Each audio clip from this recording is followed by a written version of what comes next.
বন্ধুরা জীবনে প্রথম সিনেমা হলে ক্রিকেট খেলা দেখতে গেলাম, আর এত বড় স্ক্রিনে খেলা দেখার অভিজ্ঞতা এই ব্লগের মাধ্যমে তোমাদের কাছে শেয়ার করব। হ্যালো বন্ধুরা, আজকে আমরা যাব মালদায়। কিন্তু মালদায় যাচ্ছি একটা আশ্চর্যজনক জিনিস, আমাদের কাছে সেটা ফার্স্ট টাইম এবং ফার্স্ট এক্সপেরিয়েন্স হবে। দেখা যাক কেমন মজা হয়। আর এই যে আছে একজন, তো যাই না মানে জীবনে প্রথম এই জিনিসটা দেখিমু আর কি জিনিসটা তোমাকে দেখাই যায় না।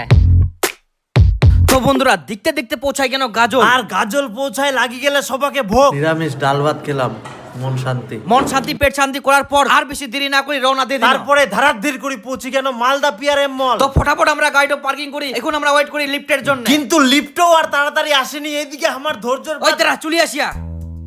তো অবশেষে আমরা পৌঁছায় গেলি আমার গন্তব্যস্থলে। আর এন্ট্রি করিমো এসবিএফ সিনেমা আর হলে। আজকাল যেহেতু ইন্ডিয়ার খেলা তাই ইন্ডিয়ান ফ্ল্যাগটা বেলুন দিয়ে সুন্দরভাবে সাজানো আছে। তারপরে শুরু হয়ে গেল ইন্ডিয়া ভার্সেস ইংল্যান্ডের মহাযুদ্ধ, কারণ আজকে হচ্ছে সেমিফাইনাল। बताना है ये पहली गेंद के लिए हम तैयार। তো বন্ধুরা আমার জীবনে প্রথম এক্সপেরিয়েন্স সিনেমা হলে খেলা দেখা। আর এত বড় স্ক্রিনে খেলা দেখার মজাটাই আলাদা। তারপরে দেখতে দেখতে কুড়ি রানে চলে গেল অভিষেক শর্মা, তখন সবার মুড খারাপ হয়ে গেল। কিন্তু ক্রিজে ছিল এখনো সঞ্জু স্যামসং, চালু করে দিল ধীম ধারাক্কা।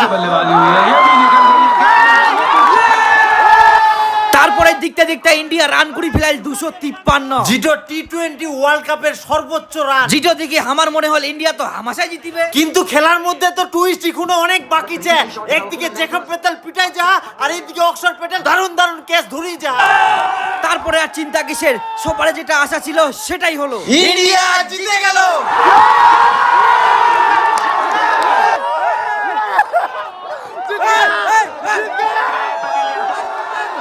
ইন্ডিয়া ফাইনালে চলে গেল। চিন্তা নাই।